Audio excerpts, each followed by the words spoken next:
Ya, baik, adik-adik sekalian, coba kita lanjutkan materi kita ya. Di slide berikutnya kita akan membahas tentang bagaimana hubungan penyakit dan penyebab atau hubungan antara penyakit dan penyakit. Karena sesungguhnya setiap penyakit ini ada penyebabnya. Atau kita mengenal istilah hubungan kausalitas. Ada sebab, dua akibat. Di mana sebab ini selalu mendahului dari akibat. Tidak mungkin akibat dulu baru sebab.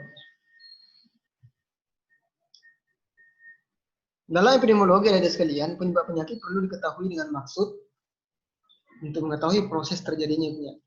Kenapa penyebab penyakit ini perlu diketahui? Agar kita mengetahui bahwa penyakit itu terjadinya seperti ini. Sehingga ketika kita mengetahui proses terjadinya penyakit itu, maka kita bisa mencegah beraksinya faktor penyebab tersebut. Faktor penyebab ini kemudian bisa diminimalisir atau dikurangi sehingga kemudian tidak terjadi penyakit tersebut. Berkaitan dengan kejadian penyakit, umumnya berkaitan dengan sejumlah penyebab. Sebaliknya satu penyebab dapat juga menjangkau beberapa penyakit.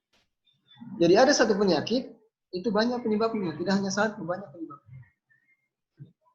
Akan tetapi sebaliknya, bisa saja satu penyebab itu dia bisa menyebabkan satu penyakit. Ya. Maka ini perlu kita perhatikan. Ya.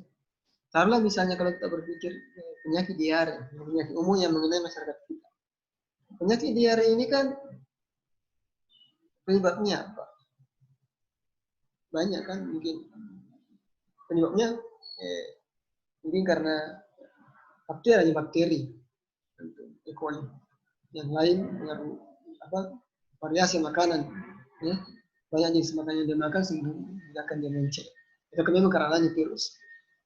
Bisa kita mengidentifikasi beberapa penyebab. Atau sebaliknya satu penyebab dapat menyebabkan penyakit. Ya.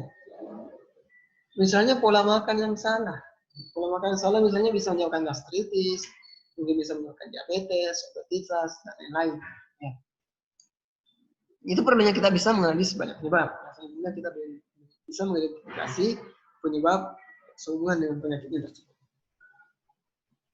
Kemudian dalam konsep epidemiologi dari sekalian, penyebab penyakit ini dikenal istilah konsep model kausa majemuk. Ya, kausa majemuk ini ada 3 model lagi, ada namanya segitiga epidemiologi, kemudian namanya jaring-jaring kausasi, web of precision, kemudian ada yang ketiga namanya model roda. Ini yang kita ingin jelaskan sesatu. Segitiga epidemiologi ya secara sederhana bisa digambarkan seperti ini, bahwa penyakit itu terjadi karena adanya interaksi antara agent, host, dan environment atau lingkungan. Ya.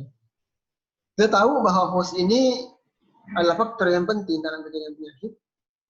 Ini berhubungan dengan manusia. Banyak karakteristik manusia yang berbeda antara manusia yang satu dan manusia yang lain. Makanya karakteristik host ini perlu diketahui. Ya. Karena dialah yang menjadi tempat proses alamnya perkembangan biang penyakit. Ya. Host ini juga harus diketahui bagaimana kondisinya, sehingga kemudian dia tidak mudah dimasuki oleh faktor penyebab penyakit. Ya. Host ini banyak yang berkaitan dengannya, mungkin berkaitan dengan imunitasnya, dengan tubuhnya, ya, kemudian status gizinya, atau ke umurnya misalnya, ya ada misalnya penyakit yang berisiko pada kelompok umur tertentu. Termasuk misalnya pada kebidanan kan host itu berhubungan dengan ibu hamil, ya. Spesifik pada ibu hamil dia termasuk kelompok risiko tinggi, ya, termasuk anak-anak, lansia misalnya, atau remaja. Kemudian ada faktor agent. Agent ini adalah suatu unsur organisme hidup atau kuman infektif yang dapat menyebabkan terjadinya penyakit. Jadi agent inilah yang kemudian menyebabkan terjadinya penyakit. Misalnya virus, misalnya kejadian corona itu penyebabnya adalah virus. Jadi virusnya adalah, agentnya adalah virus corona, COVID-19, ya. Coronavirus disease 19. Itu agentnya. Sama dengan ketika kita berbicara tentang TB itu apa penyebabnya? Berbicara tentang penyebab, kita perlu identifikasi agentnya. Agentnya apa TB? Bakteri, tuberkulosis. Begitu juga dengan penyakit yang lainnya. Makanya identifikasi spesifik tentang penyebab yang berhubungan dengan agen ini. Sekaligus ini membedakan, ya. Kalau penyakit menular ada yang sekalian, faktor penyebabnya itu lebih banyak oleh faktor etiologi, yaitu mikroorganisme yang dikenal dengan istilah agent. Mikroorganisme itu banyak, ada virus, ada bakteri, jamur, ya, atau golongan-golongan mikroorganisme ini. Berbeda kalau kita berbicara tentang penyakit tidak menular, ya, dia lebih banyak pada faktor risiko. Ya. Tapi kalau penyakit menular lebih banyak karena faktor etiologi. Ya. Kemudian ada lingkungan.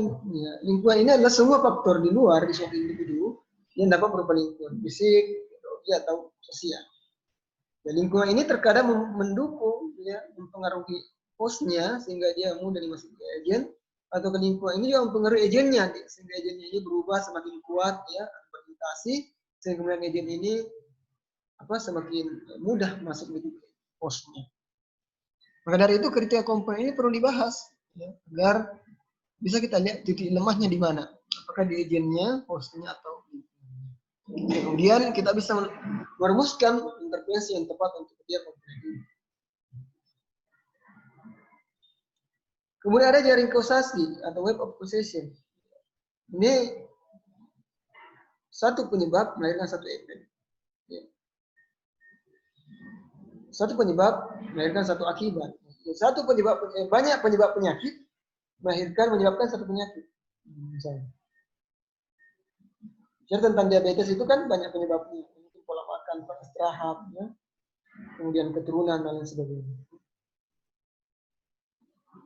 Beberapa faktor yang berkaitan dengan terjadinya suatu penyakit dapat menciptakan satu model disebut jaring-jaring kausasi, ya, atau jaringan kausa. Ya. Ini ada penyakit. Jaringan kausa artinya seperti ini. Kausa yang pertama ini bisa saja saling mempengaruhi, kemudian menyebabkan ke sini. Ataukah kasus ini bisa saja mempengaruhi ini, kemudian ke sini, atau penyebab ini bisa mempengaruhi penyebab ini, kemudian ke sini, dan seterusnya.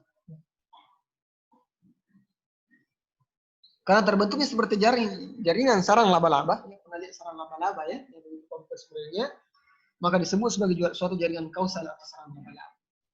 Artinya apa? Untuk mengintervensi kejadian penyakit ini, untuk mengatasi masalah penyakit ini, banyak faktor yang banyak rantai yang harus dipotong. Ya. Kita potong pada rantai ini, maka masih ada rantai ini. Kita potong rantai ini, masih ada rantai ini. Makanya harus dilihat sisi mana yang kemudian harus diintervensi setahap demi setahap. Sehingga penyebab itu kemudian bisa teratasi. Nah, ini juga model seperti ini, ya. Misalnya penyakit kurang gizi ternyata banyak penyebabnya. Ya. Kalau kita analisis, ya, hubungan antara penyakit gizi dengan kemiskinan ternyata berhubungan, tetapi dia tidak langsung. Ya. Misalnya orang ketika miskin itu menyebabkan pendidikan rendah, kemudian pasti produksi bahan makanan ini rendah, kemudian daya beli rendah, fasilitas kesehatan rendah karena uangnya tidak ada. Ya.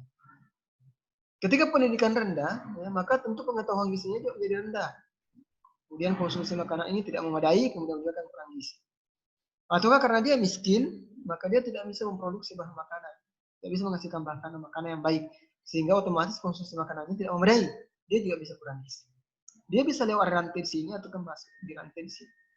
Ataukah bisa lewat sini, miskin karena dia tidak mampu membeli makanan, sehingga dia tidak mampu memproduksi makanan yang baik. Kemudian menyebabkan juga konsumsi makanan yang kurang memadai. Ataukah dia miskin sehingga kemudian fasilitas kesehatannya menjadi rendah karena tidak bisa mengakses fasilitas kesehatan, sehingga kesehatan kurang, kemudian daya tahan tubuhnya menjadi lemah, imunitasnya menjadi rendah, penyerapan tubuh terganggu, hanya dia menyebabkan kurang gizi. Ya, ini banyak penyebab, kemudian satu penyakit atau akibatnya penyakit kurang gizi. Ya. Begitu kompleksnya masalah ini sehingga kemudian kita bisa mengidentifikasi banyak faktornya. Kemudian ada mode roda, ya. Mode rodanya digambarkan seperti obat nyamuk, ya, obat nyamuk. Dari benur mode roda ini, ya, yang warna merah di tengah ini adalah faktor genetik code, ya. Faktor genetik atau keturunan ini katanya dipengaruhi oleh ada manusia di dalam, ya, host. Kemudian di luar manusia ini ada faktor lingkungan yang mempengaruhi, ada lingkungan sosial, lingkungan fisik, dan lingkungan biologi. Ya. Model ini menggambarkan hubungan manusia dengan lingkungannya sebagai roda. Ya. Manusia ini ada faktor gen di tengahnya, tapi dia juga dipengaruhi oleh lingkungan sosialnya, lingkungan fisiknya, dan lingkungan biologinya. Dan ada pun ukuran roda ini, ya sekalian. Ya, roda tersebut terdiri dari manusia dengan substansi genetik, ya, pada intinya, dan komponen biologi, sosial, leading host yang ya ukuran-ukuran komponen rodanya dari sekalian bersifat relatif tergantung problem spesifik penyakit bersangkutan. Kalau penyakit itu banyak berhubungan dengan lingkungan sosial, maka ini akan semakin lebar. Kalau berhubungan dengan lingkungan fisik, maka lingkungan fisiknya akan lebih lebar, termasuk lingkungan biologi. Karena ada penyakit yang lebih banyak dipengaruhi oleh faktor biologi, yang misalnya virus tadi, ada juga karena faktor sosial, perilaku, ya, daya dan selainnya, atau ada faktor fisik. Ya.